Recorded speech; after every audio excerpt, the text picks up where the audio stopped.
Dans plusieurs passages de la Bible, les anges sont apparus pour annoncer un message important, comme dans le cas de la mère de Jésus. Mais il y a des occasions où les anges envoient des paroles de réconfort et de sécurité, voire même d'avertissement et de jugement. Cependant, cela n'arrive que dans des circonstances spécifiques, et donc nous ne devons pas nous attendre à ce que les anges apparaissent tout le temps pour nous parler. L'essentiel est de nous concentrer sur la parole de Dieu, car elle est suffisante pour nous guider et nous révéler la volonté du Seigneur. Les anges nous observent. Voyons ce que l'apôtre Paul a dit dans sa première lettre aux Corinthiens. Car Dieu a fait de nous apôtres, les derniers des hommes, des condamnés à mort en quelque sorte, puisque nous avons été en spectacle au monde, aux anges et aux hommes selon la Bible. De nombreux yeux sont sur nous, y compris les yeux des anges. Mais cette question va encore plus loin que ce que nous pouvons imaginer. Le mot grec pour spectacle est traduit par théâtre ou assemblée publique. En d'autres termes, les êtres célestes observent attentivement les activités humaines. Depuis le début, lorsque Dieu a créé Adam et Ève. Ainsi, ils savent très bien comment notre nature nous pousse à agir et peuvent prévoir des situations qui peuvent survenir à mesure que nous faisons nos choix. Et vous pourriez vous demander, que signifie cela?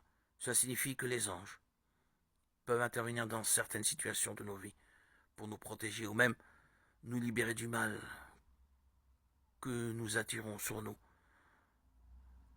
Revenons à l'événement de la grossesse de Marie. La Bible dit que Joseph, le fiancé de cette femme, était très bouleversé par la situation et a donc envisagé de mettre fin à cette relation.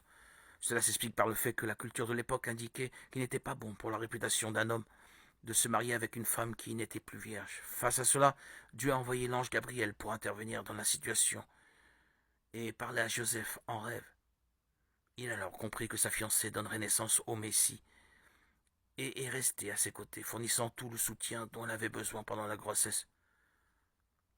Vous voyez maintenant à quel point les anges jouent un rôle important dans nos vies. Les anges nous encouragent. Dans le livre des Actes des Apôtres, par exemple, nous voyons que les anges ont encouragé les premiers disciples du Christ à commencer leur ministère. Ils ont également libéré Paul et Silas ainsi que Pierre de la prison. Une fois, un ange a averti l'apôtre Paul que le navire sur lequel il se trouverait ne coulerait pas. Et à un autre moment, deux anges ont encouragé les disciples juste après que Jésus soit monté. Et voyons ce que dit la Bible. Après avoir dit cela, il fut élevé pendant qu'ils le regardaient, et une nuée le déroba à leurs yeux.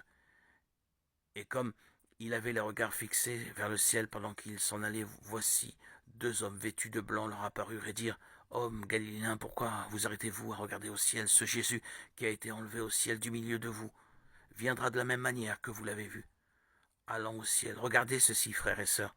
Ce ne sont là que quelques exemples de la manière dont les anges peuvent nous encourager quand nous en avons le plus besoin. Et si nécessaire, Dieu placera également un ange sur notre chemin pour nous fortifier et nous encourager à avancer.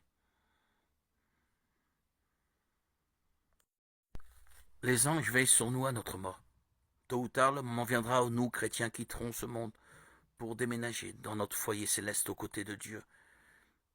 Et les anges seront avec nous, veillant sur nous pendant cette transition. Et celui qui nous enseigne cela est Jésus lui-même, en racontant la parabole du mendiant Lazare et du riche que l'on trouve dans Luc chapitre 16. Voyons ce qu'il a dit.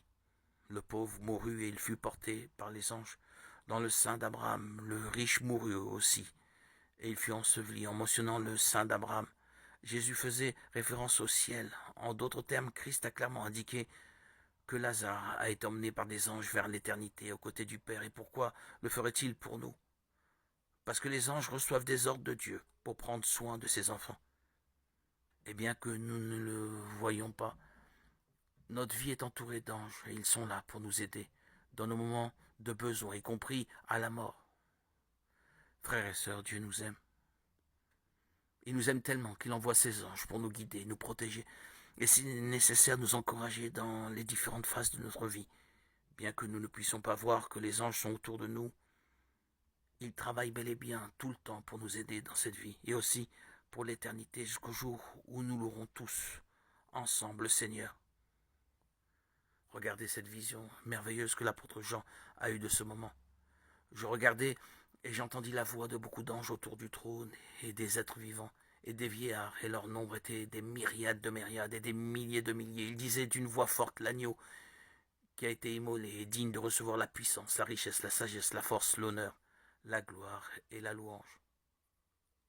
Alléluia.